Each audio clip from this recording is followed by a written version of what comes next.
जी साथियों last class में हमने मेडिवल हिस्ट्री को स्टार्ट किया था। हमने देखा था कि कैसे जो रूलर्स हैं, पहले गजनवी वो चाहता था कि इंडिया में जाके जो जो आर्किटेक्चर है हिंदुइज्म का, सनातन का, उसको डिस्ट्रॉय किया जाए और साथ साथ में जहाँ से जो प्रॉस्पेरिटी है, खजाना है, वो इंडिया से लाया जाए। इसमें हमने देखा था महमूद गजनवी के बारे में। फिर हमने देखा था कि जो 16th एक्सपीडिशन थी उनकी, उसमें उसने सोमनाथ मंदिर को क्या किया था, लूटा था। इसके बाद हमने मोहम्मद गौरी के बारे में पढ़ा था। मैंने बताया था गजनवी में 3 फिरदौसी, अलबरूनी एंड उत्बी 3 पोएट थे जो आए थे, जिनकी बुक्स काफी इंपॉर्टेंट है, हमें पेपर में पूछी जाती। इसके बाद हमने मोहम्मद गौरी के बारे में पढ़ा था। मैंने आपको बताया था कि मोहम्मद गौरी एक ऐसा राजा था जो चाहता था कि भारत पे रूल किया जाए। तो रूल करने के लिए हमने उसकी कुछ लड़ाइयां पड़ी थी, जिसमें से सबसे इंपॉर्टेंट है first battle of Tarain. Tarain की पहली और तराइन की दूसरी लड़ाई जो बहुत इंपॉर्टेंट है, उसके बारे में पूछा जाता है। एक उसने लड़ाई लड़ी बैटल ऑफ चंदावरी या बैटल ऑफ चंदेरी इन 1194 में। आगे चलते हैं। इसके बाद अगर हम आगे बात करें तो हमने जहां तक पढ़ा था कि उसने बख्तियार का खिलजी को भेजा ताकि वो नालंदा यूनिवर्सिटी में जितना भी बुद्धिज्म का, हिंदुइज्म का सोर्स पड़ा है उसको क्या कर दे, आग लगा दे। तो जहां तक देखा, अभी थोड़ी सी बात है इसके ऊपर पूछा जा सकता है। पृथ्वीराज चौहान, पृथ्वीराज चौहान काफी फेमस राजा हुए हैं। हमने देखा battle of Tarain 1 and Tarain 2 में। जो पृथ्वीराज चौहान हैं, इनको राय पिथौरा भी कहा जाता है। एक तो आपने ये पॉइंट याद रखना है, इसको राय पिथौरा कहते हैं। जे चौहान वंश के राजा थे। चौहान या चहमना दोनों एक ही बातें हैं, इसके राजा थे। इनके समय जो नॉर्थ इंडिया है सारा, बड़ा पंजाब का इलाका, राजस्थान का इलाका, पाकिस्तान का, राजस्थान का इलाका, वो जीता हुआ था 12th सेंचुरी में। हम देखते हैं उनके जो पिता है वो सोमेश्वर चौहान हैं और माता का नाम कपूराबली है, कपूराबली है। हम आगे देखें तो इन्होंने 2 कैपिटल जब जो रूल कर रहे थे, दिल्ली और अजमेर। तो राजस्थान का इलाका के लिए अजमेर और नॉर्थ के लिए दिल्ली ने इन्होंने अपनी राजधानी बनाया। चलो आज आगे स्टार्ट करते हैं। दिल्ली सल्तनत, ये टॉपिक है अपना, स्टार्ट करते हैं इसको। साथियों हम देखते हैं कि मोहम्मद गौरी, मैंने आपको बताया कि गौरी जो है भारत में आया था। भारत में उसने तराइन की लड़ाई लड़ी, चंदेरी की लड़ाई लड़ी और 1206 तक वो भारत का राजा रहा, दिल्ली का राजा रहा। इसके बाद हम जानते हैं कि उसने अपने गुलाम को राजा बनाया, जिसका नाम था कुतुबुद्दीन ऐबक। कुतुबुद्दीन ऐबक को अपना जो उसका गुलाम था उसको क्या बनाया, राजा बनाया। और वहां से ही हम देखते हैं कि गुलाम वंश स्टार्ट हो जाता है। तो ऐसे ही सबसे पहले हम पढ़ेंगे गुलाम वंश के बारे में, जिसको ममलूक वंश भी कहा जाता है। इसका समय याद रखना है, ये 1206 से लेके 1290 तक रूल करते हैं। इसके बाद हम देखेंगे कि गुलाम के बाद कौन सा वंश आया, खिलजी वंश आया, जिसने 1290 से लेके 1320 तक रूल किया। खिलजी के बाद तुगलक 1320 से 1414, तुगलक के बाद सैयद 1414 से 1451 और इसके बाद लोदी 1451 से 1526। तो आपने इन 5 पहले कौन आया, ममलूक वंश जिसको स्लेव वंश भी कहा जाता है। इसके बाद कौन आए, खिलजी आए। फिर कौन आया, तुगलक आया। फिर कौन आया, सैयद आए। और लास्ट में क्या आई, लोदी डायनेस्टी आई। इन 5 डायनेस्टियों को एक साथ ही दिल्ली सल्तनत कहा जाता है।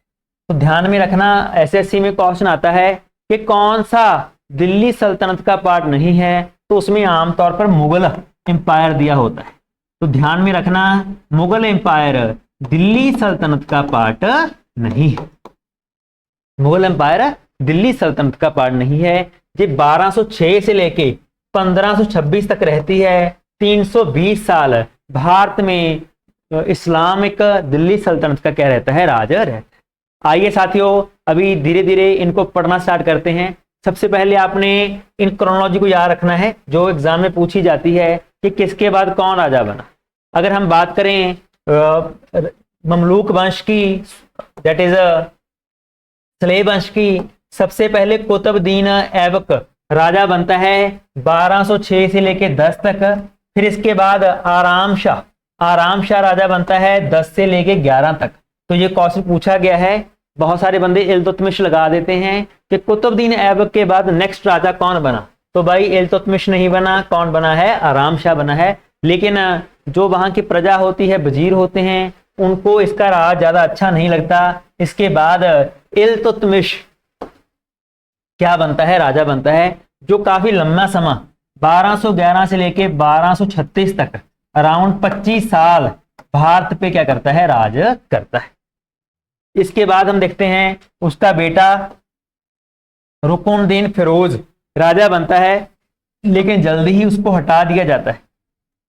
फिर इल्तुतमिश की बेटी रजिया सुल्ताना राज बनती है 36 से लेके 40 तक। ये भाई सबसे इंपॉर्टेंट है, इसको पूछा गया है। एक ही रानी हुई है मेडिवियल हिस्ट्री में, अगर पूछा जाए दिल्ली सल्तनत में एक ही रानी हुई है, उसका नाम क्या है? रजिया सुल्ताना, जो 1236 से लेके 1240 तक क्या करती है? रूल करती है।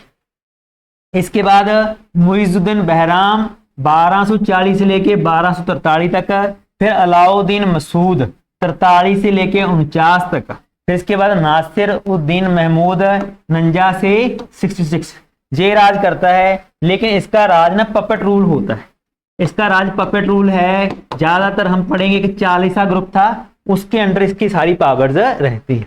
लेकिन इसके बाद एक स्ट्रॉन्ग राजा गयासुद्दीन बलबन आएगा, जो 66 से लेके 87 तक क्या करेगा? रूल करेगा। तो हमने देखना है जो मेन राजा होंगे, क्रोनोलॉजी आपको बताई है किसकी? ममलूक डायनेस्टी की। ये सारी ममलूक वंश है, स्लेव डायनेस्टी के राजा हुए हैं। तो हम इसको में जो इंपॉर्टेंट हैं, मैं डीप में नहीं जाऊंगा, जो एसएससी में, जहां बैंकिंग में, सीयूईटी में पूछे जाते हैं, वैसे वैसे क्वेश्चन हम क्या करेंगे? डिस्कशन करेंगे जी। अगर आगे देखा जाए तो हम देखते हैं कि इसके बाद ये आखिरी राजा था कायदाबाद।